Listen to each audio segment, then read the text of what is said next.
Our next panel of the afternoon focuses on troubling litigation trends that have emerged out of technological change. Whether it's the internet, cell phones, the rise of social media, the technology ecosystem has changed quite dramatically over the last 2 decades. But unfortunately, many of our laws have failed to adjust. We're applying standards of liability from the rotary telephone era to today, and this is exposing businesses to costly, unnecessary litigation. This panel is going to focus on these trends. As part of the panel, we're releasing a new ILR paper today on business liability related to workplace social media. Authored by one of our panelists, Sarah Begley, and her colleagues at Reed Smith, the paper discusses how the increase in workplace social media use presents U.S. employers with considerable legal risk under state privacy laws and federal labor law. To moderate the panel, we're pleased to have Greg Silliman, Senior Vice President for Public Policy and Government Affairs at Verizon. Craig has responsibility for Verizon's global public policy and federal legislative and regulatory affairs. Before taking this role, he held several senior positions in Verizon's legal department, including general counsel for Verizon's wireline division. And prior to joining Verizon, Craig was an attorney in private practice here in Washington. So thank you, Craig, for doing this, and we'll let the panel proceed. Excellent. Thanks very much. And welcome to this afternoon's panel on digital technology and privacy. As you said, I'm Craig Silliman from Verizon, and I'm very pleased and honored to be able to moderate this panel this afternoon. So as all of you know, from our personal and work lives, we have technology deeply embedded in almost everything we do. If there's anyone out there who's been living in a cave for the last 10 years and you don't have technology deeply embedded in your life, talk to me afterwards and we'll set you up with a couple of devices. If you don't have connectivity, we can set you up after the panel with a couple of devices.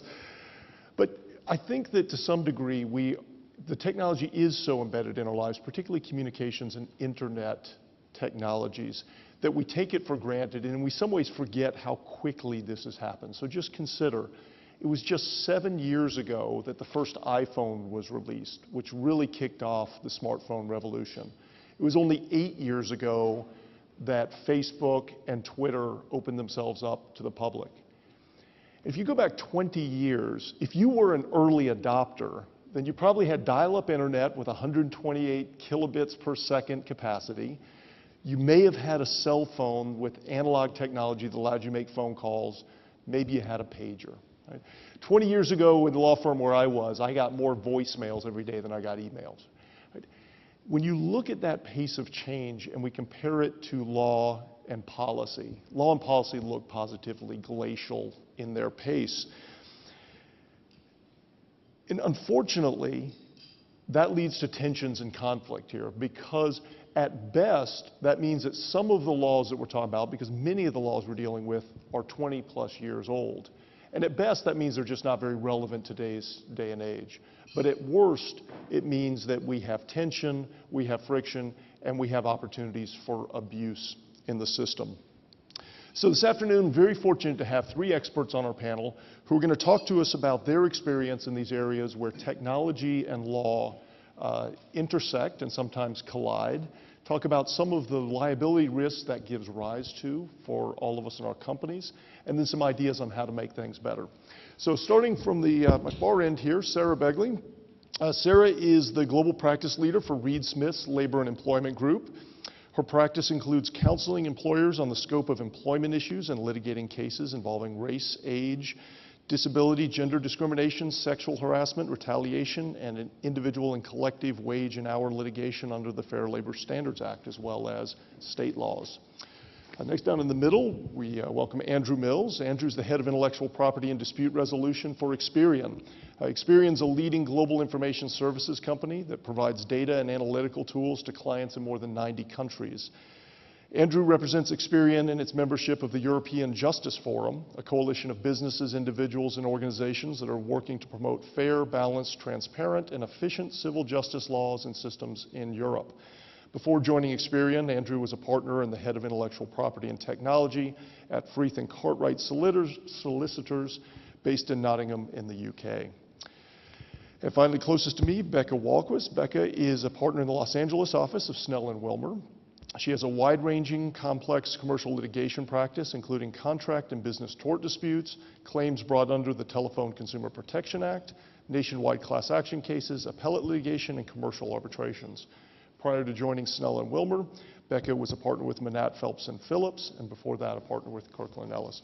So welcome to you all, and Sarah, let me start with you to kick us off. Okay, terrific. Let me just figure out how to use this technology when... Okay, let's see if I'm doing it. The big green button. Okay, all right, here we go. This is a technology panel. We're dazzling you right off the bat. All right, and the worst is that I represent Verizon, and Craig has already warned me if I screw up, we're done. All right, so I've got to do a good job today, guys. So welcome. I think Craig put it best. Welcome to the social media revolution. And truly, that's no exaggeration. The spring uprising in Cairo showed us the power and the efficiency of social media. What we know now is that social media is real, it's a part of our life, and it's something that employers have to harness to get the best of, but also have to be cognizant of what some of the risks are.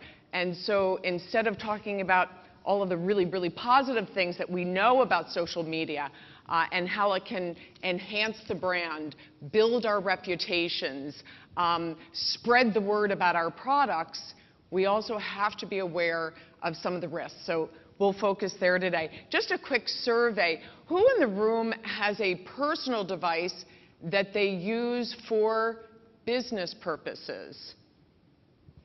Okay. How about has a business device that they use for personal purposes?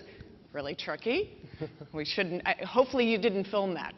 All right. So I just want to know, any of you checking Facebook to see if your kid is not going to school and partying at the K Club at University of Wisconsin? Anyone? Anyone? How about whether checking Twitter to see whether your son started last night in a soccer game in Boston? I don't see any hands. Good. That was a test. I'm just making sure I'm the only one stalking my children. But that's what we do. Hopefully not on our business-provided devices. I can tell you there's a guy with a red tie over there that's been checking fantasy football all day. And the truth is that is okay. All right, so I think years ago when we were talking about social media, it was all, let's clamp down on employees. You know, let's stop them from using our business devices for personal communications. And the truth is, especially with the bring your own device to work policy that many employers utilize and embrace, it just doesn't make sense. So you want to do what you need to do to keep employees. This social media landscape kind of just shows us where we are right now with the, ever-growing volume of social media sites. So one really important thing to keep in mind is that social media can build us, social media can destroy us. And so not only are your customers, your clients, but the best and the brightest candidates are out there, and they're looking at your social media and making a decision as to whether you're the kind of company they want to work with. And we know from a human resources perspective that talent is so valuable. So again, social media is out there and we're using it. Social media is also not all that reliable. We know our friend Michael Scott, one of the best managers ever. Wikipedia is the best thing ever. Anyone in the world can write anything they want about any subject, so you know you're getting the best possible information. When you hear HR people talking about, oh, we're going to go online and we're going to check out the Facebook of, a 19, 21-year-old college grad to see if they're going to be the right hire. You have to understand that kids put stuff on Facebook that's not reliable. And we understand, again, in the HR context, the true value of using profile information that's available on the internet. But understand, it is not all reliable. So my suggestion as to, from the recruitment perspective, bring a candidate in, develop their background, see whether they're a good fit, and then have a trained HR person look at internet and profile information just so that they're not in violation of the law. The statistics are pretty compelling in terms of employee use of social media, and that includes using it during the workday. All right, and so here we have 75% of employees access social media using their personal devices at work, and the other 25% aren't telling the truth. Then we have 60% of workers checking personal social media at least once a day. Goes on and on and on. I think what the message is that this is a vibrant method of accessing information and being connected. And I think we all have to understand that this is an ongoing, exploding social phenomenon that we can use and harness to our benefit, but also have to have sufficient policies in place. And that's because some of the stuff on the right-hand side can happen if you don't. So you have, and you can see when you walk around your offices, people that are on social media all day. They're not doing their job, so it's hitting productivity, hitting efficiency. Quality of work might not be so good. But it also exposes employers to liability. And so that's the area where I can tell you, so I'm an I'm an employment lawyer. And in every case, the first thing I do is I get the employee who has sued the company's social media. And most of the time, there's good stuff. Sometimes there's really bad stuff. And that means that the employer or a manager is misusing social media. And in the old days, it was he said, she said. And so many cases were so difficult to really litigate because there was no proof. Today, there's tons of proof. There's more proof than we've ever wanted. So again, having the policy in place is so critical. Social media misused by employees can destroy the brand or really impact negatively the brand. Again, Domino's didn't do anything wrong here. It was those two goofballs who engaged in inappropriate behavior, highly inappropriate behavior on YouTube, where they were, doing a prank and tainting the food and delivering it to customers. Hundreds of millions of dollars of product loss, PR costs, harm to reputation went into solving this problem. And you know what it was? If you look at the picture, that was a bad recruiting decision, right? Employer use of social media, so the people that are paid, hundreds of thousands of dollars in PR, they also make mistakes. And these are just some of the examples of mistakes. Kenneth Cole jumped on the Cairo uprising and said that, as you can see, that millions in Cairo are dashing to see the new spring collection. I mean, who would ever approve that type of PR blitz? Kmart, the rest, Urban Outfitters, again, using the storms in the East Coast to say, well, the storms are blowing, but we still have free shipping. So there's liability, right? If an employee abuses social media regarding a coworker, and there's proof, because there's proof. We know nothing's, ever deleted from cookies. You as the employer are going to be held responsible if it's employee to employee, if it's during work hours, if it's on your system. So, on a regular basis, employers are forced to fire this group of people. But having the policy in place is so important. So employers, again, using social media to investigate either candidates or employees sets up possible violations of the law. There are privacy laws in more than 28 states that employers could violate if they're improperly accessing information. the NLRA and the NLRB have been so active, and I'm sure you've read the cases. We've written about them in our opinion, but they're really on top of, really for the first time, looking at employers' actions regarding non-union employees and regarding employer policies that would in any way infringe employees' rights to protected rights to act in concert. And what has been some of the cases act in concert? You know, a private chat group trashing the employer. Improper access resulted in liability for the company. They even said, you know, where they have in many businesses, no photographs, no surveillance may be taken by employees. There's a case that says, you know, selfies are fine because it kind of shows employee association. So any kind of activity where an employee could allege that they're coming together with other employees to discuss wages, hours, conditions of work, including trashing the boss, is fine. And so this has been a huge development for employers. So have a policy in place and get consent. You need consent because there's all kinds of laws that say if you don't have consent, you're violating the law. Understand the law and only protect what you need to protect. Don't have an overly broad, and that's one of the things the NLRB has warned employers. What is it that you're trying to protect and why? That's what your policy should state. These are the various laws that you could violate as an employer by improperly searching and accessing employee social media, and then implement a well-drafted, well-communicated policy. So that's my spiel. Excellent, thanks, Sarah.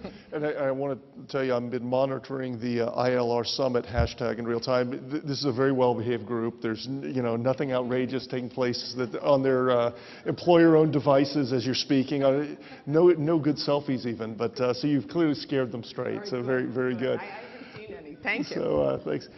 So Andrew, a lot going on in the social media, the search engine world across the pond. Lots of interesting issues being grappled with in Europe. So give us your perspective about what's happening and what's on your mind from a European perspective. So before I start, I thought I'd just say one little thing. The first session this morning was about lawyers behaving badly. Okay, so this is a different the different world that sometimes we live in. Part of my legal qualification is as a notary. It's quite hard to become a notary in the UK, and our regulator is called the Faculty Office, and that is part of the Archbishop of Canterbury's office. So here I am. I'm regulated partly by a clergyman. I'm an atheist as well. Maybe you can tell us what the sanctions are, because I can imagine those are quite overwhelming. They can strike me off. Okay, so I'm guessing that most of you perhaps aren't experts in the state of play in the European Union, so I just thought I'd give you a quick overview. So it's just to remind you, we've got 28 countries in the European Union and a population of 503 million people, and we've had legislation about data protection for 30 years. But there's been a lot of development, as we just heard, over the last few years, and there's been a big drive to try and update our privacy legislation. And this has been pushed by the European Commission, which is the executive body of the European Union. And they proposed some changes a couple of years ago, and it's been heavily, heavily debated. Now, there's a big political push to get this sorted in 2015. I'm not sure it's going to happen, but the Commission proposed a package of proposals, and this comprised a directive and a regulation. Now, these may be meaningless terms to you, but just to give you an oversight, a directive is something that is kind of a minimum standard. The European Union says this is what every country has to implement, and they have to implement that in national law. However, a regulation, once it's approved, becomes law throughout the whole EU. So we've had 30 years of directives on data protection, and that's resulted in different implementations in different countries. And now what's being proposed is a regulation to try and harmonise across the whole EU the position on data protection. Now, there's been a whole range of concerns here, and lots of industries are worried about this. Everything from finance, insurance, credit referencing, marketing, archiving, social media companies, retail, medical. And in the main regulation that's been proposed, 91 articles, there were 4,000 amendments proposed by the European Parliament. So it's a pretty contentious piece of legislation.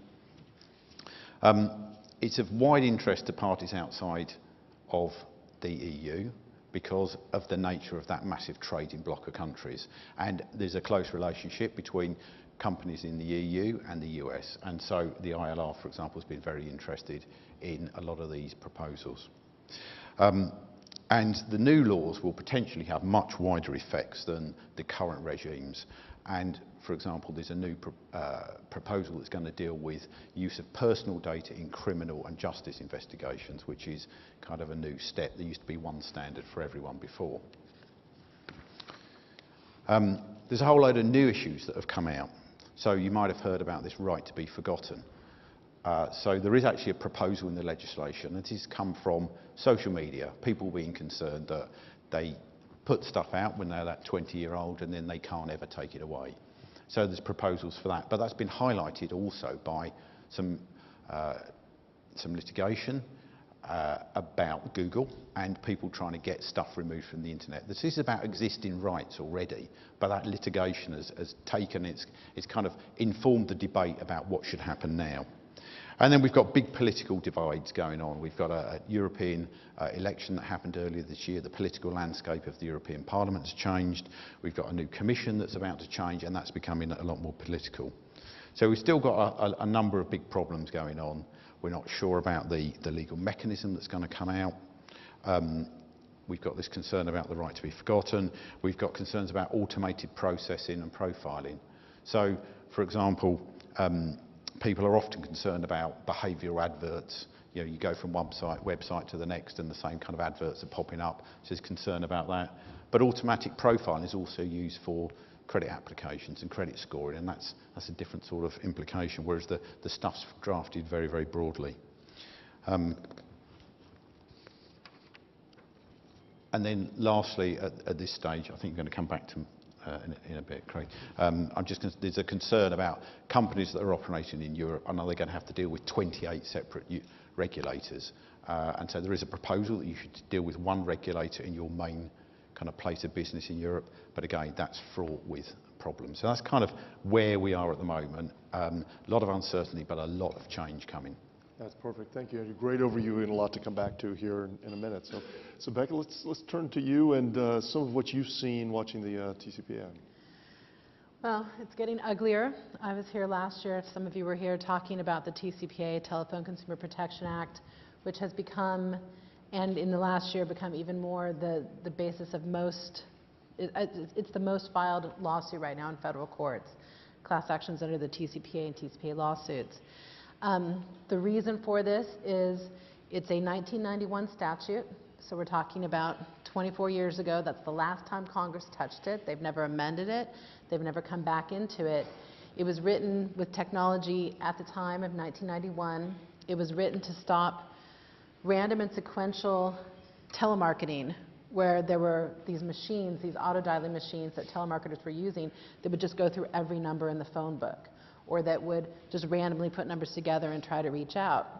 And so the worst part of the TCPA for us now is the part that was written to address that random and sequentially dialing telemarketing. And because you would never do something like that with good faith or thinking you had somebody's consent to call, there's nothing built into the statute for affirmative defenses or anything on that portion of the statute that dealt with auto-dialing. The other part of the statute dealt with do not call. That's not where we see so many litigations, because do not call has affirmative defenses, has other things built in that companies can use. But fast forward 25 years from when the statute, well, approximately 25 years from when it was entered, and now we have companies that have computers that are claimed by plaintiffs' lawyers to be auto-dialers because you could technically program them to randomly and sequentially dial, even though you're not doing that. We have smartphones, we have texts that didn't exist before, and the courts have said, okay, a text is just a call, so we'll hold it, to the same standard. And you have this statute that for the first 20 years it was around, you really didn't see that much play under it, and now it is just funding the plaintiff's bar because it's uncapped statutory damages. So I don't need to show any actual damages. I get a phone call, I didn't consent to have it, I'm going to say it was auto-dialed, I got it on my cell phone, and so now I can be the plaintiff in a class action lawsuit. And you have these firms across the country, plaintiffs' law firms, that are joining together. I have some suits I'm defending that have 7 and 8 different law firms. They pool together, share the costs, and go after essentially every deep pocket company in America. And now they're doing it under vicarious liability theories. So you're not even the company that called, you're a cruise line, but some travel agent called selling your product, and now you're facing a nationwide class action lawsuit. And because you don't have to have actual damages, and because the statute was never intended to do any of this, there's no damages cap. So you get 10,000 calls, that's $5 million. Most of the lawsuits I'm involved in, if you actually added up the number of calls that are made by a legitimate company with millions of customers, you're talking billions of dollars of statutory damages. And that's why these things have started settling at really high rates, because companies just can't look at these statutory damages. And can you pass that to me, Andrew? So what has happened, and in the last year it's become really egregious, is a whole new form of ambulance chasing that's taking place to get your TCPA plaintiff so that you can go for your lottery ticket and grab the golden ring and get your money. We've always seen solicitation letters, but now they're so targeted that there's a plaintiff's law firm that does a lot of the fax litigations. They have, I believe, 126 nationwide class actions under fax statutes right now. And the way they got all their plaintiffs was they had one class action where they got the list of everyone who had received a fax. It was 10,000 people in a targeted fax, little mom and pop store that had no idea that faxing had any laws that regulated it. And then they sent a letter to every company in that saying, are you sick of getting faxes? Let us know. We can help you get $1,500 per fax. They have companies that just have them routed in. The law firm is actually a recipient and can go into the fax server and just flip through every fax the company is getting to look for anything they could maybe tie to a deep pocket. I was in a deposition recently with someone who says he's sent that law firm over 1,000 faxes. He just takes every single one his fax machine gets, sends it to them so they can look through and try to find someone to sue. And they're suing on vicarious liability, not suing who brought the fax, but if they have a fax. I mean, one argument I make all the time is you could get a pizza menu that has a Coca-Cola drink advertised on it, and these guys would sue Coke, saying that you benefit from that fax. Emails, it's so funny because once you litigate it against some of these guys and you're in their email address book, you start getting the emails they send regularly to everyone they've ever had contact with saying, are you getting a robocall? If so, you can make money. Targeted websites are really fun for a lot of companies. If you go and type in, collections calls and your company's name, you should not be surprised to find a law firm that has put up a website saying, are you getting collection calls from X company? If you are, here's what to do to make money. And then they say, step 1, hire my firm. Step 2, and then they go through a little thing so that you can generate a lawsuit off of that. Social media is also being used. Recently, there was a class action certification process where somebody had challenged the plaintiff's attorney saying, look, you just got your receptionist to go on her Facebook and send out some blast stuff to her friends to get somebody to come and be your plaintiff. And can that really be appropriate? And the court had said that was okay, which is silly. So they're using Facebook to reach out to people. Bankruptcy proceedings are a really fun one. There's some attorneys in Florida in particular that go into the creditor's exams. And then during the creditor exam, here's your bankrupting person, as they ask about what you owed each creditor, they say, and did that creditor call you? And when they called you, did they have your permission to call? And then they will, out of that bankruptcy proceeding or in it, file TCPA actions against every creditor.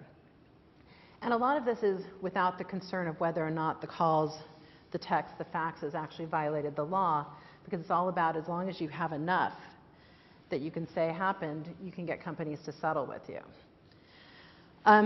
My favorite one is this new app. When I say favorite, it just drove me crazy. It's brand new. It's the most, he touts himself as being the attorney who's filed the most actions every year since 2011. And he's moved into TCPA because that's just where all the money is. There's no cap on damages. And he's now created an app that people can download on their phone that feeds data directly to his law offices so they can go through every phone number of every call that that person receives to see if they can bring a lawsuit. So I did bring a couple examples of, here's an internet solicitation, and these things, they pay for them to go up high on the Google searches, so that when you're searching for do not call, you're going to find something, stop telephone harassment or robocalls. It promises essentially that you're going to get $1,500 for a call. All you have to do is put in the phone number right there, and they have their database. They know every company that has paid settlements. They know everybody who is likely to settle with them or that they want to sue. And you put in the phone number, and they'll immediately tell you, oh, that's Dish Network, or oh, this is Verizon. And then they invite you to send them a form so they can represent you in court. And this is why the litigations are just exploding. Another example, you have a lot of firms that just list, here's all the companies that we sue.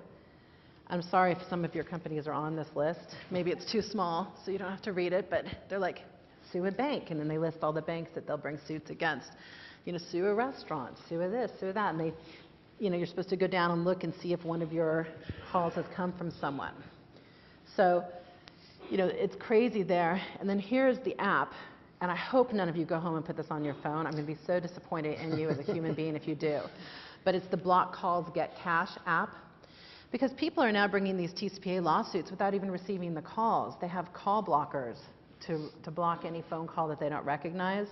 But then they use that as a log to create the list of here's all the phone calls I got. And then they bring a lawsuit, and you try to say, but it didn't even go through to your phone. It's in the call blocker. And they say the invasion of privacy happened when you tried to reach me. So we have these fights. But on this app, and I just love, I actually brought two versions of this website because the pictures changed and I couldn't pick between them. This one is the girl going, control your phone, block calls, nail harassers, get $1,500 per call, laugh all the way to the bank. And then the second one is her with her money, nothing to lose, everything to gain, and again, the $1,500, because they do this all on contingency fee, and they're just out there. Essentially, if you have a company that is calling people, sending any sort of text, faxing, one of the biggest issues right now with TCPA is you think you're reaching your own customer, but maybe the customer dropped their phone number, someone else has picked it up, so you're actually ending up accidentally calling someone new. And ILR has been great with this. They've been meeting with the FCC. We're hoping to get the FCC to give some clarity there that, this shouldn't just be a strict liability statute. I think the best example of that is the pending Rubio's petition, where a Rubio's manager lost his cell phone, but he was getting food safety texts anytime something happened at one of the restaurants. Somebody else got assigned the number and started getting those texts, and then waited till they had 876 of them come through, then brought a lawsuit of what would be $400,000 of damages under the statute, against Rubio's. And this is for calls that were intended to go to their own manager. It's this kind of stuff that is really ratcheting up under TCPA. Thanks, Becca. So I'm feeling great. All the millennials in my company are using their company-owned devices to do social media all day and create massive liability for me. I was already worried about safe harbor and binding corporate agreements and all that, and now it's going to get a lot more complicated in Europe, and basically I'm faced with uncapped liabilities for no damage done. So this is great. With no statute of limitations as well, that's right. So we're feeling really good here. So let's talk about where this goes from here and how we protect ourselves a little bit. And Sarah, when you look at the world of social media, and you talked about having a policy. So, many companies have policies going back for media communications and things like that. Can you kind of just dust this off and spruce it up a little bit for the new world of social media? And social media changes so quickly. As best I can tell, the sort of rule is, as quickly as we as parents can get on one social media platform, then immediately another one crops up for our kids to move to so that we can't see them. You know, can the law, you know, in a common law jurisdiction where we're basing things on precedent, can the law keep up with this, and how do we as companies get policies in place to protect ourselves? All right, so just one thing that in terms of who's using social media, 45 to 50-year-olds are the fastest growing Facebook users. So kids aren't using Facebook anymore. We're like, you know, falling behind, but I'm really in the next group. And the 50 to 60-year-olds are the fastest growing Twitter users. So, you know, this is a new world. With respect to policies, you know, we have electronic use policies, and they've been in place for 10 years. And I think what you need and what the NLRB has warned us about is what are you looking to protect and why? So long as you're looking to protect your employees, your customers, the policies that you have in place that might otherwise be impacted, your proprietary information, you're going to be fine. If you're looking to go after employees who are engaging in concerted activity or anything that could be construed as concerted activity, which is, I'm looking at my colleague over there, Joel Barris, who's written every blog and article about the activists NLRB. The NLRB is going to come against you and come against your policy. So I think it's a pretty simple policy. It's a policy that says, one, you give consent, employee, for us to monitor your use of our equipment. To the extent that it is a personal device, most employers have a BYOD policy, bring your own device to work policy, that limits the employee's ability to use that device that would do anything unlawful. And so some of the areas that pop up that employers need to be concerned with are anti-discrimination and harassment issues that are all covered by the EEOC. So you're not going to use our device, and you're not going to use your personal device to communicate anything that would be discriminatory, harassing, or against the law. The other area that is not talked about so much is protecting proprietary information. And this is where social media allows employees to go in these private chat rooms and talk about the products and trash the employer. And so it's really critical. Everybody, public employees have a First Amendment right. Private employees don't really have a First Amendment right, which I think is surprising. But you have to give employees very, very strict instruction that they're not to be sharing, disclosing, discussing proprietary information. Now, the NLRB has said employee information as to wages and things like that, that's protected concerted activity. You know, we'll see where that goes. So really critical to have a simple policy in place, have the employee acknowledge that they consent to the terms, that the employee should use the device to the extent that it's being used for business, only for business purposes, and to the extent that there is a violation of the policy, there will be strict enforcement of appropriate discipline. So it's really not that, I mean, you can dust off really, really easily your 10-year-old policy, but you've got to put social media in there. All right, thanks, Sarah. You know, Andrew, fascinating time. You touched on some of the things going on in Europe right now, the recent parliamentary elections, new commission coming in place. There are also a lot of other things going on, everything from the Snowden revelations, which has put a lot of focus on data, the fact that many of the big web companies are US-based, often have servers in the US, and so a lot of questions about data flowing. But then also we live in a world where it's not just web companies, social media companies, manufacturing companies have huge amounts of data for just-in-time manufacturing, anything else going around. As a global company, so how do you think about this? Where do you see this going in Europe, and how do you begin to grapple with all that's going on as the directive is debated? Much more serious potential fines on the table, much more serious issues around how you manage your business, especially if you're data-based. How do you see this playing out in Europe, and how do you see this being managed for a company, a global company in particular? So what we see, I think, is a great challenge here because, there are certain global trends, it's sort of a global trend. Privacy is a much bigger issue globally. Consumer protection is a much bigger issue globally, but the way these things are implemented is very different. And what's pretty clear is you can't have a one-size-fits-all model.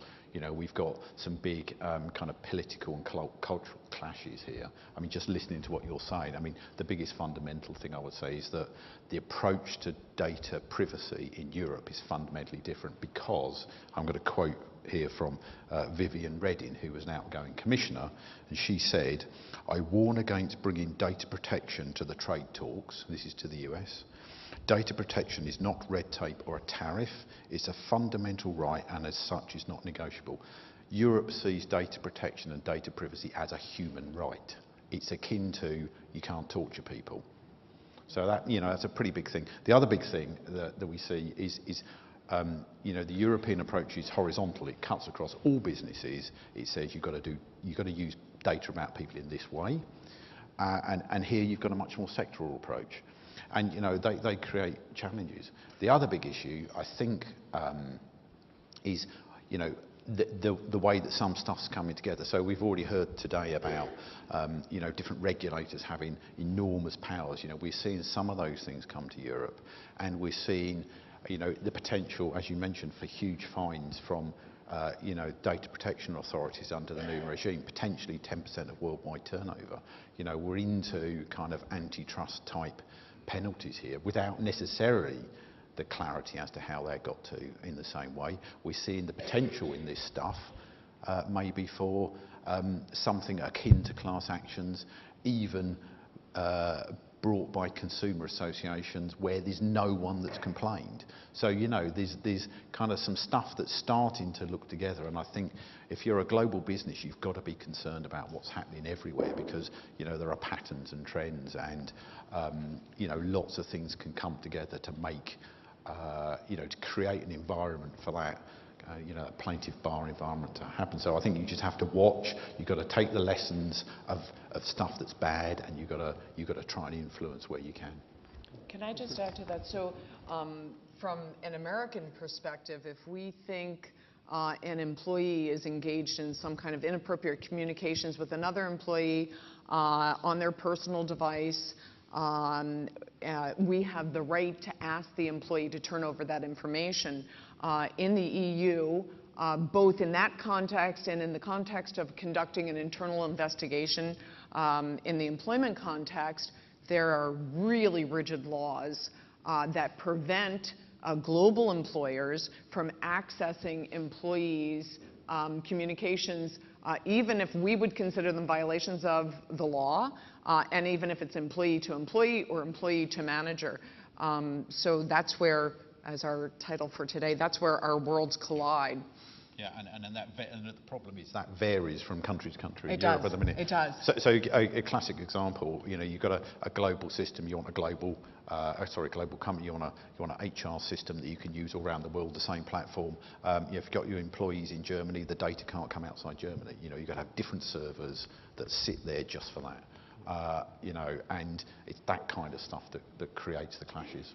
Yeah, and I would add, it may not even be a matter of just interpreting local law, but actually negotiating it with the local works council in terms of what sort of access you have, and so it really adds a level of complexity. That's what makes it fun to be global, I suppose. Becky, when you talk about TCPA, I don't know that you use your words, I'll paraphrase, which is, this is nuts, right? So if you were queen for a day, you could just change it. What if you could come in and actually change the law in some way? Is there an easy fix that could be recommended to policymakers? Recommending, we don't get to just have it the way we want as companies, but recognizing there is a balance here, right? Policymakers were trying to solve a problem 24 years ago. It may not be well suited for today's world. What's the right fix here? What's the right balance? Well, and I did a few slides on this. I think there's a few different approaches, all of which are being put into play. I know that, again, the Chamber and ILR are talking to various people here because this is just getting so out of control.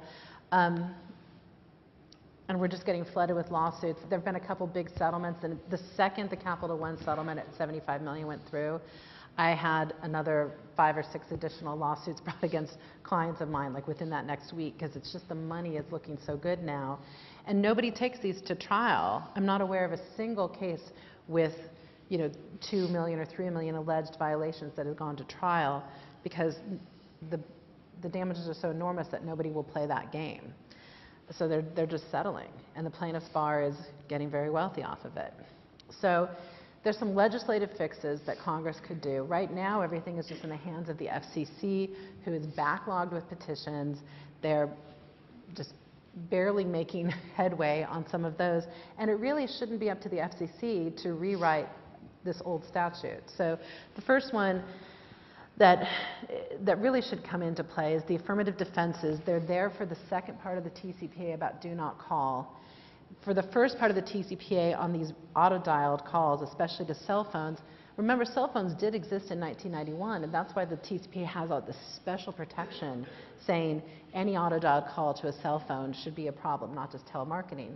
But a cell phone in 1991 was a giant, big, expensive box where everything going into it cost a fortune, and you had to put it on your backpack battery power thing. I mean, it wasn't what we have now. So the fact that there's no affirmative defenses for well-intentioned companies in the first part of the statute is a big problem. So if you get out of the strict liability, if you can have, we're not talking about telemarketers who are randomly sequentially dialed, so there should be affirmative defenses about having policies and procedures to comply so that one mistake doesn't land you in a class action setting. Then there's ambiguous terms that are being exploited by the plaintiff's bar that were written, again, at a time of different technology.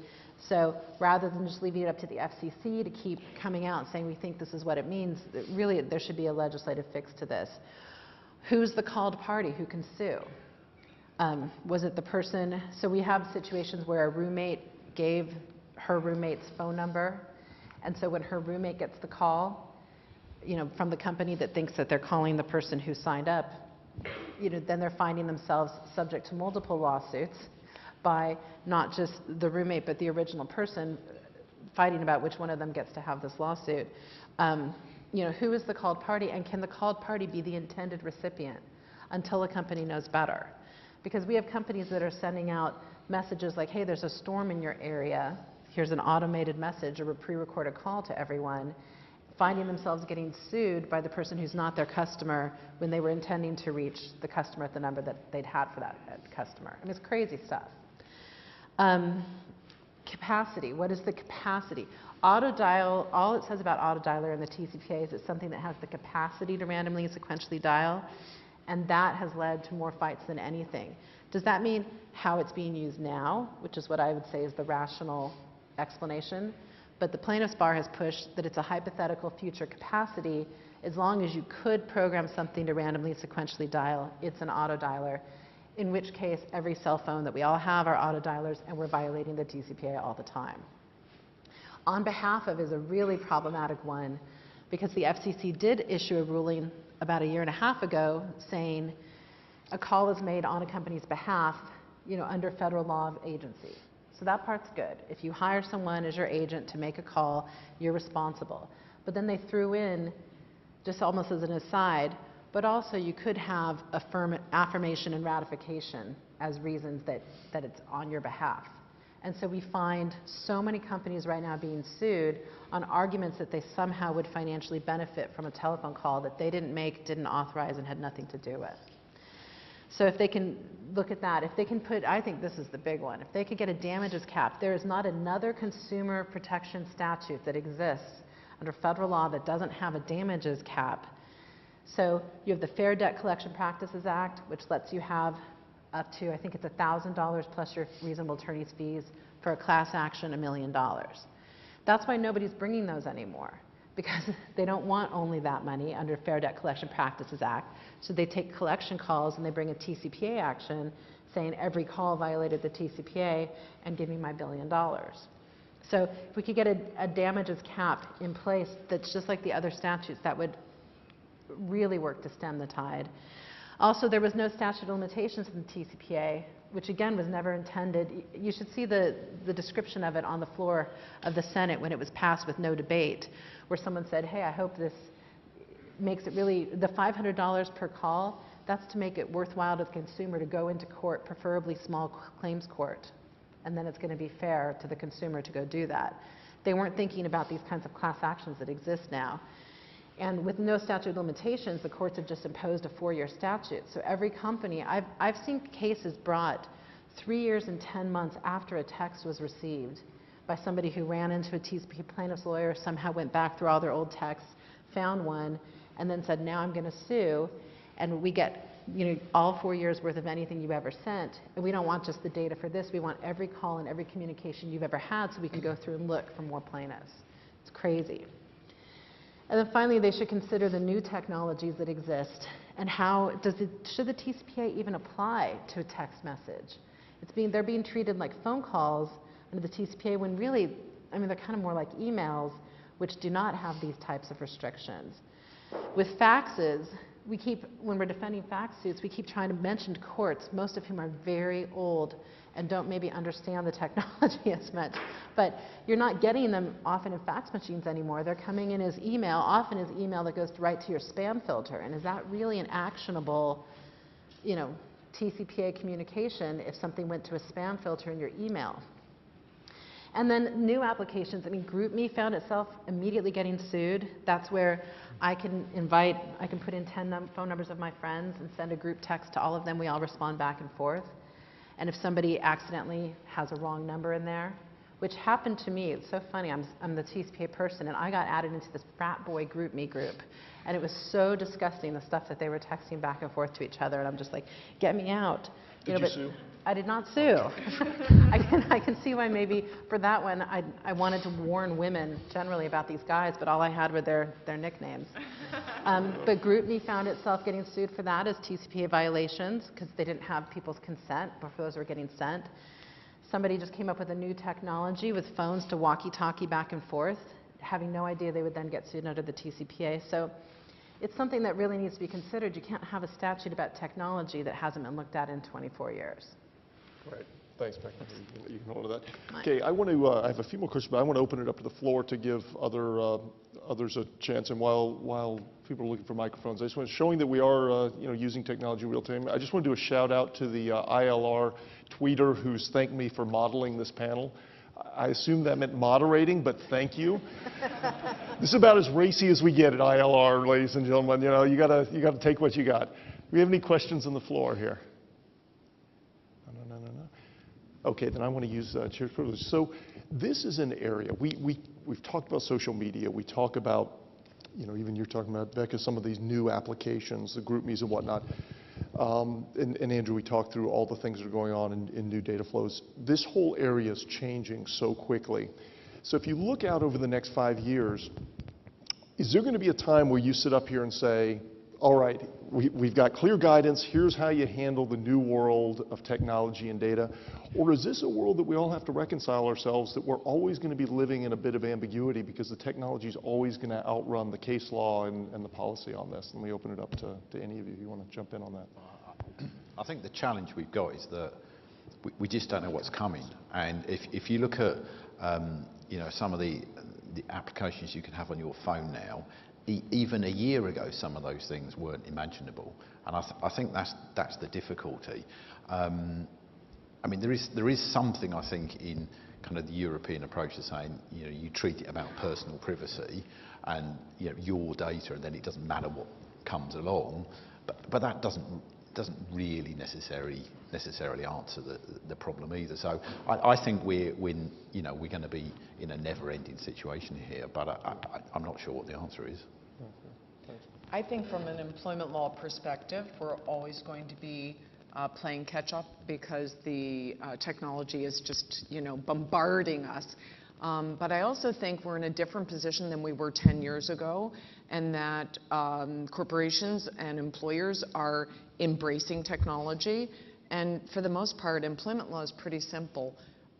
Be practical, don't violate the law, and use common sense. And that has been, our foundation for recommending different courses of action to employers for years and years and years, and that'll stay our type of guidance to employers. Just be practical. Do you think the nature of work's changing? I mean, no question. The nature of work is changing. I don't know if you heard that quote. Work is what I do, not where I go.